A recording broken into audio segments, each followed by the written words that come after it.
Apa kabar rekan semua? Salam bahagia, salam sehat selalu. Kita bertemu lagi dalam rangkaian tutorial kita.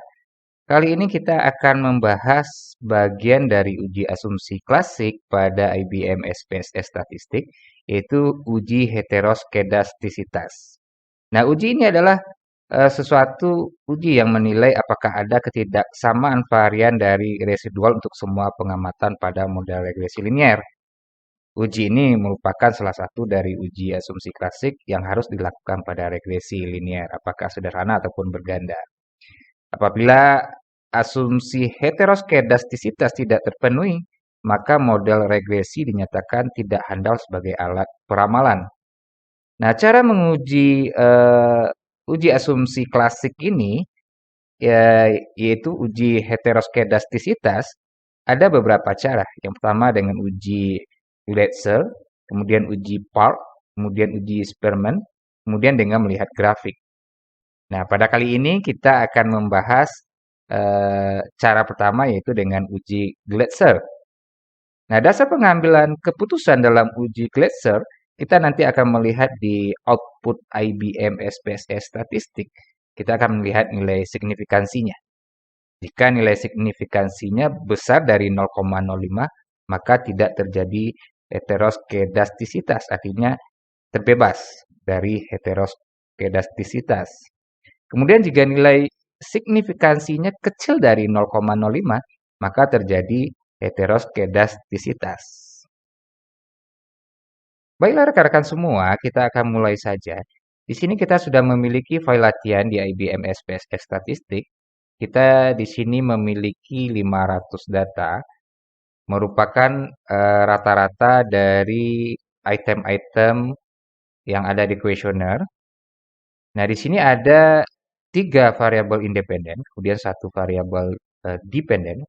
Variabel independen terdiri dari X1, X2, X3, ya, atau variabel bebas, ya. Kemudian ada variabel dependen atau variabel Y atau terikat, itu 1. Di mana di variabel view kita bisa melihat bahwa variabel X1 itu adalah eh, kepuasan konsumen, X2 adalah brand image, X3 adalah kepercayaan konsumen, dan Y adalah loyalitas konsumen. Kita kembali ke data view. Nah, langkah pertama kita akan mencari residualnya. Caranya klik Analyze,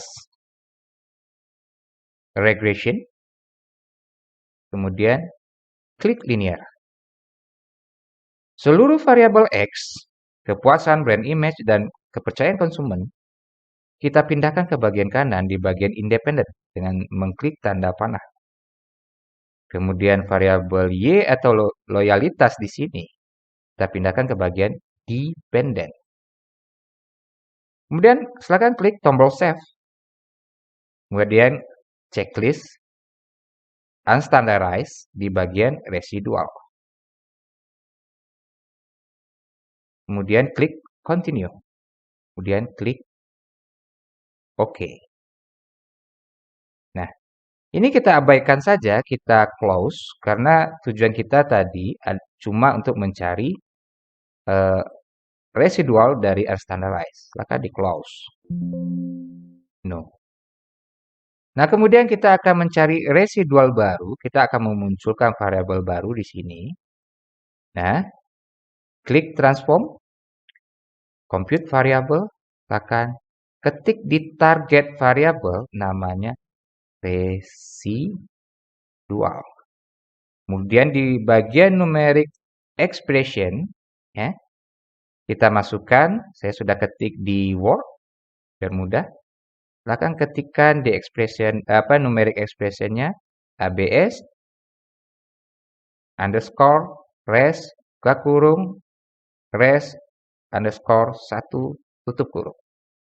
Oke, silakan rekan-rekan catat. Kemudian di copy. Kita kembali ke IBM SPSS. Kemudian kita paste. Ya.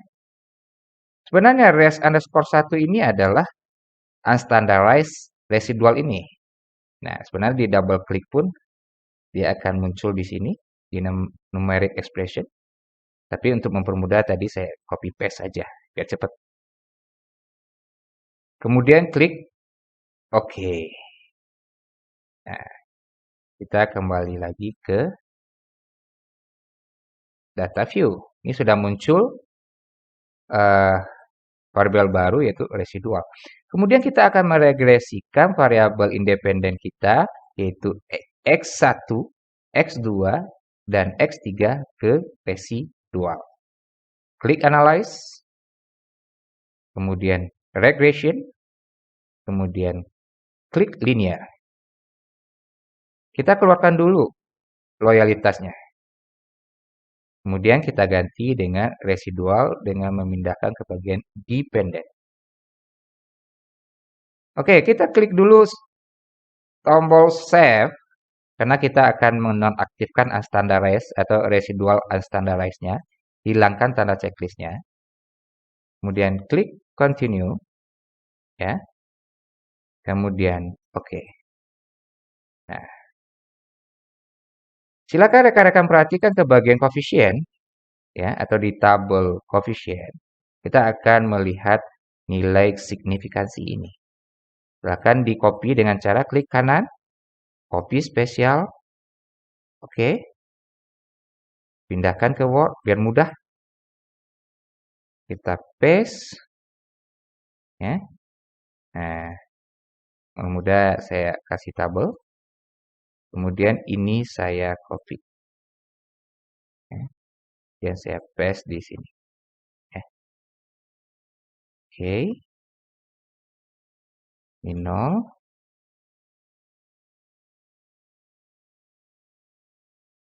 Nah ya, ganti jadi koma. Oke. Mungkin saya besarkan ya. Di sini 16 biar terlihat oleh rekan-rekan. Oke. Kita lihat dasar pengambilan keputusan. Jika nilai signifikannya besar dari 0,05, maka tidak terjadi heteroskedastisitas. Sebaliknya, jika nilai signifikansinya kecil dari 0,05, maka terjadi heteroskedastisitas. Nah, oke, kita perhatikan ini. Ya. 0,562. Berarti dia besar dari 0,05. Sorry. Besar dari 0,05. Yang kedua, 0,152. Nah, ini juga besar dari 0,05. Nah, yang ketiga, X3 juga besar dari 0,05. Artinya apa? X1, X2, X3 tidak terjadi heteroskedastisitas. Oke, kita paste. Atau bahasa lainnya terbebas dari heteroskedastisitas. Oke. Nah, jadi kita sudah selesai menguji heteroskedastisitas dengan cara uji Gletser. Selamat mencoba rekan-rekan semua. Salam bahagia, salam sehat selalu. Kita ketemu lagi di tutorial berikutnya. Assalamualaikum warahmatullahi wabarakatuh.